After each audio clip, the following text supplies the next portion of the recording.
Brilliant. Okay. So hello everyone and welcome to China Spotlight Captivating Awareness, the podcast. Just give me 1 sec to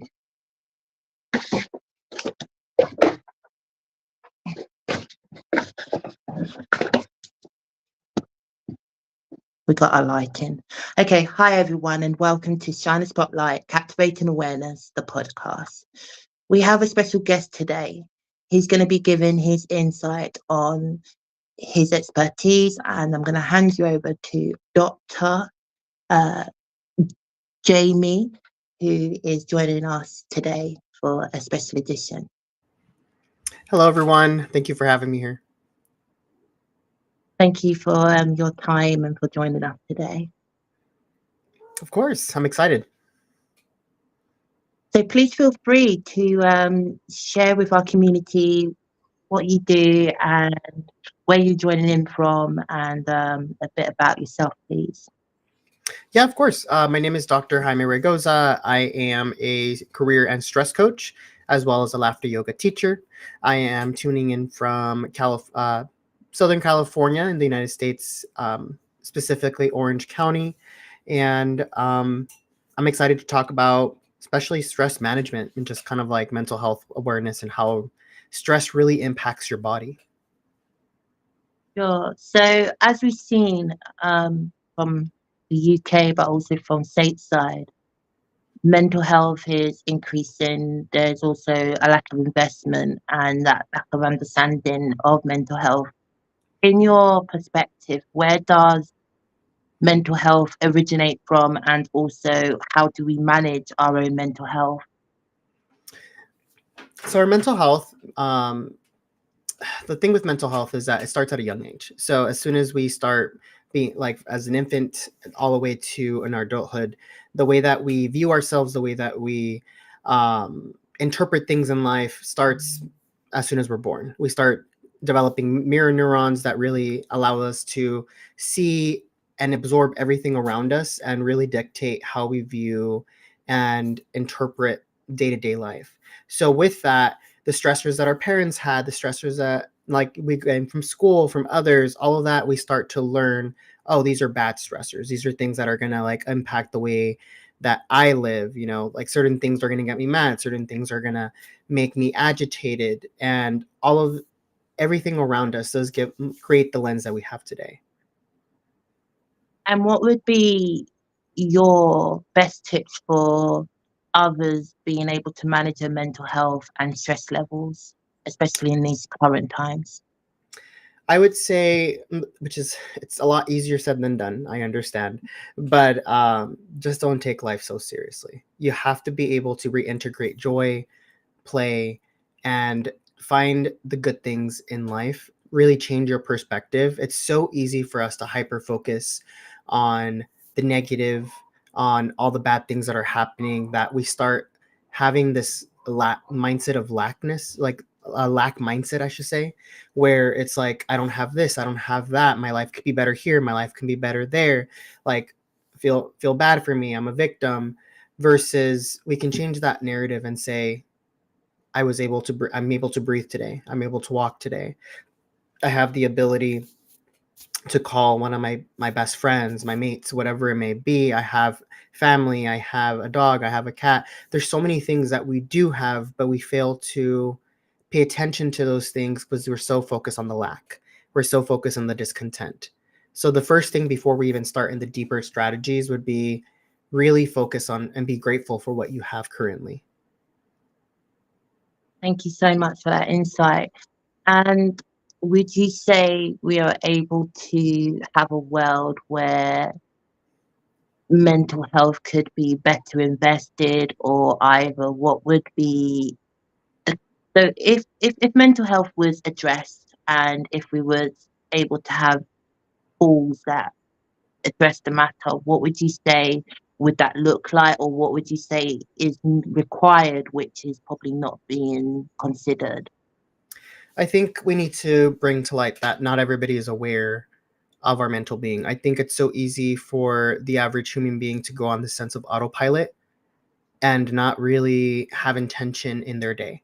So when we go into this sense of autopilot, and the easiest way for me to explain it is you're driving and sometimes you forget you're driving and you've already reached your destination. You're like, whoa, there was a lapse of time of like me not being conscious of me getting from point A to point B. I just know I got here.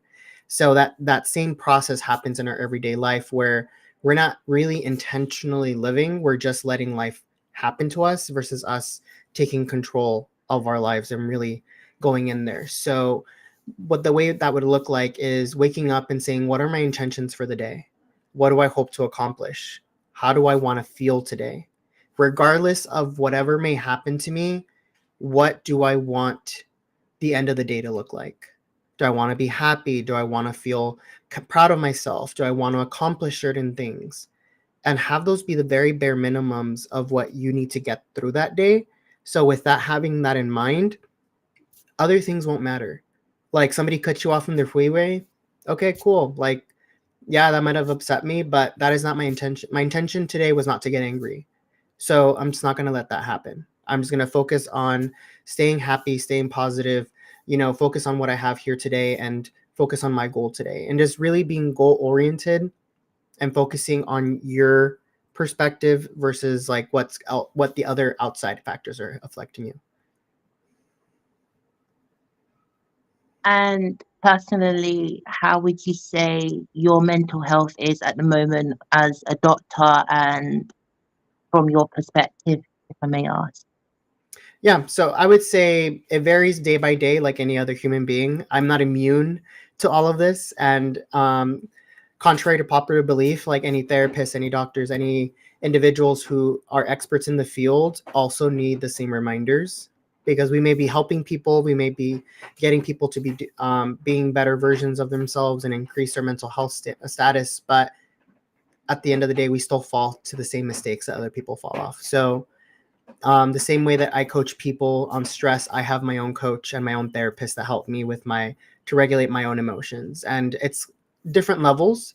I think sometimes absorbing all the empathy, all of the stress from other people, sometimes we internalize that. So I also need an outlet of myself.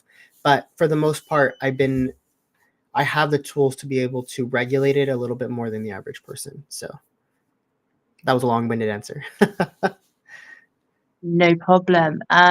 What would you say is the geographic when it comes to equity? And also, as you said, it's different for all, walks of life of individuals.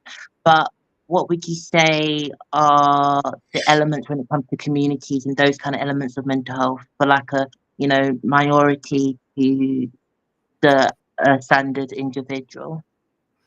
Statistics do show that people that are in more minority um, tend to have worse mental health issues, and a lot of them go undiagnosed, untreated, and a lot of the times are just ignored. Like I can speak about my background. I'm Mexican American, and I grew up very very Latino, and mental health is not something you speak of in Mexico. It's not something that is really big, and we say, hey, this is you need to take care of yourself, therapist. Like no, like they're like therapists are for crazy people, therapists are, or like mindfulness is like Delulu stuff. It's not something that really gets talked about. So it is harder for one to practice it when your community, your environment, your culture, or the people around you aren't supportive in that fact. And we want to belong, we want to be able to feel accepted. So it's easier for us to ignore these things when the main populace isn't doing it.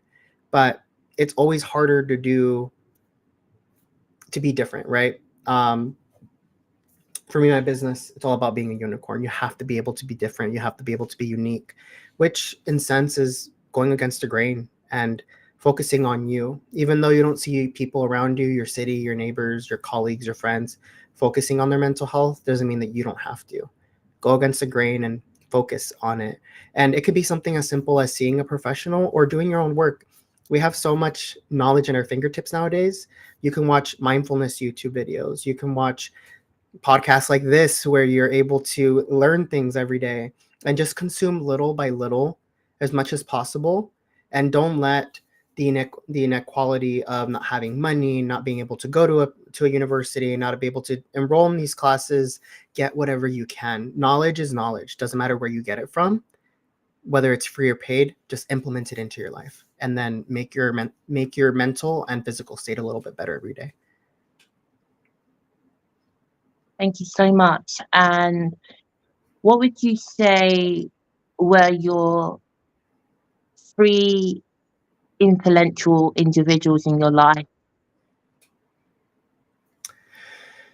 For me, I do have to say I was very blessed and privileged that when I went to high school and like elementary school, I had individuals that were very conscious of mental health, very cautious on mindfulness, and I learned it.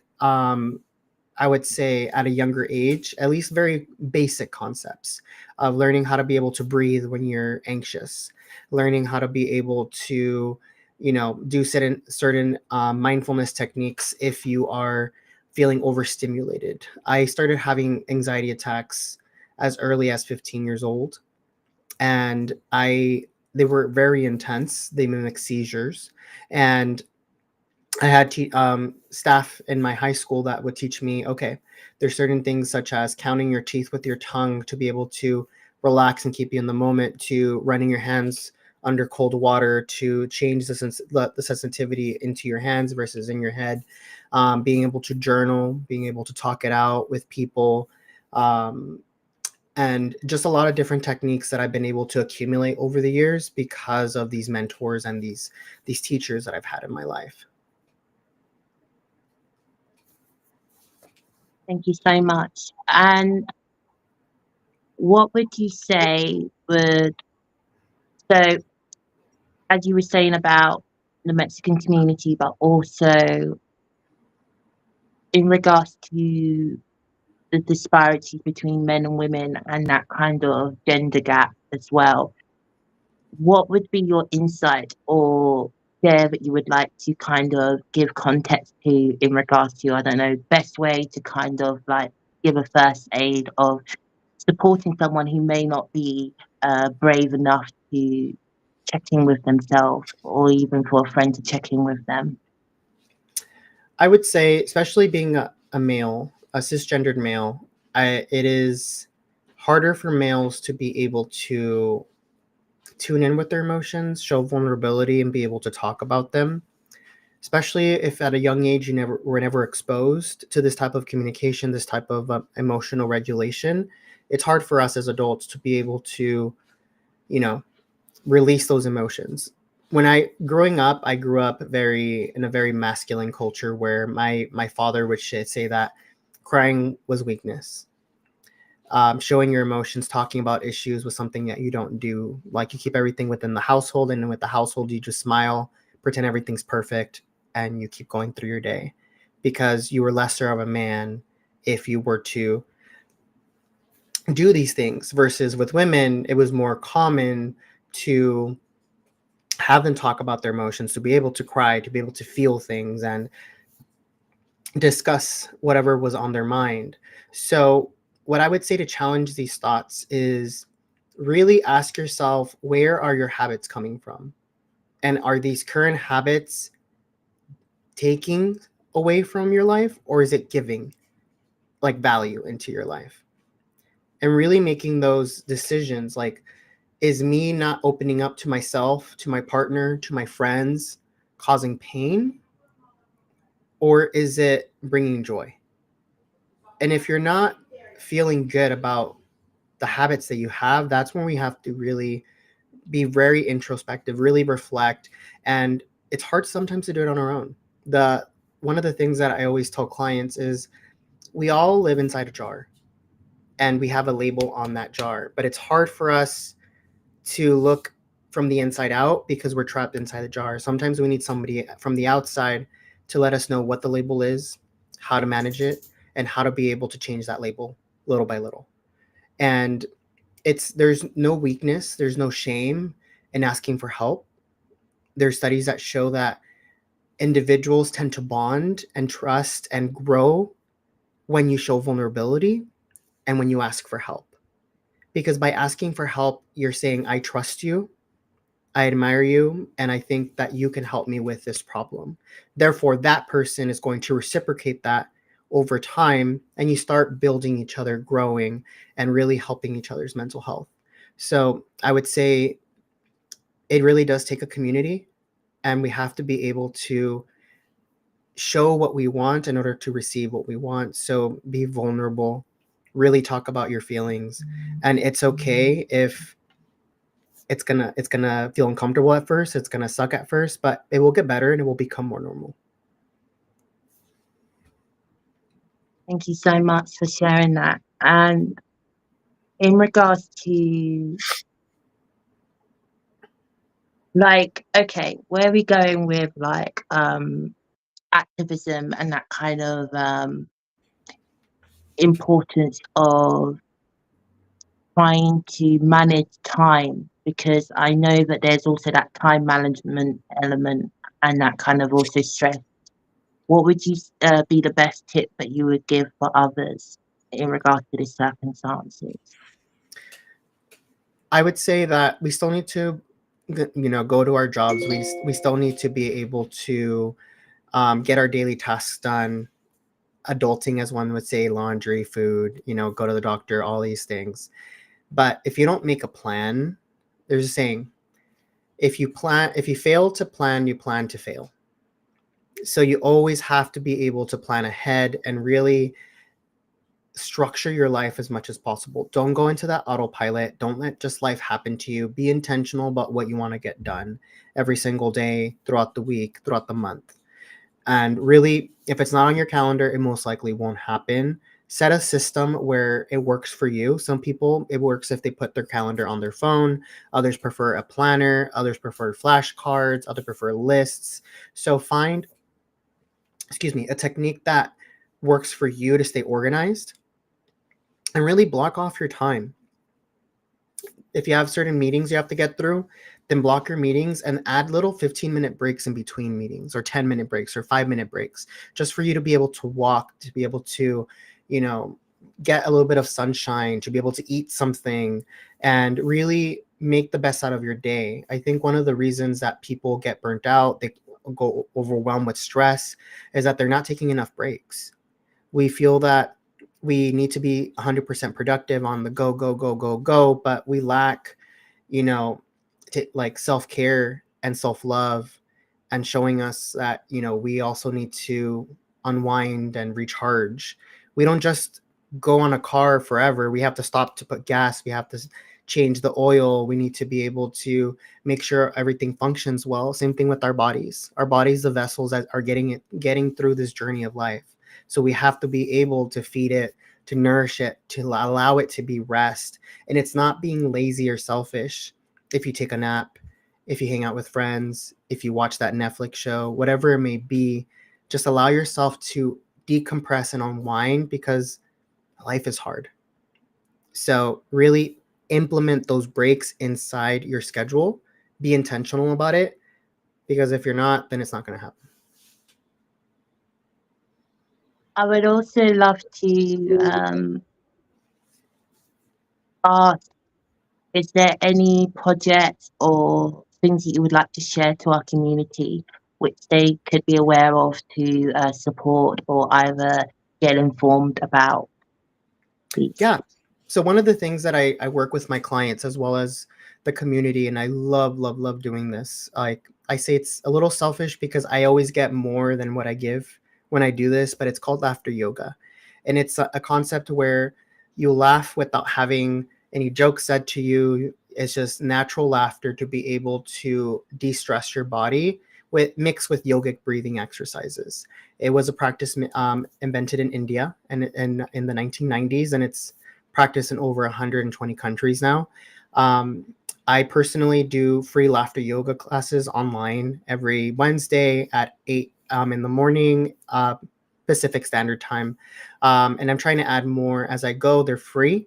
And if that time doesn't work for you, you can go to Laughter International, laughteryogainternational.com, and on there's several other laughter clubs that you can go.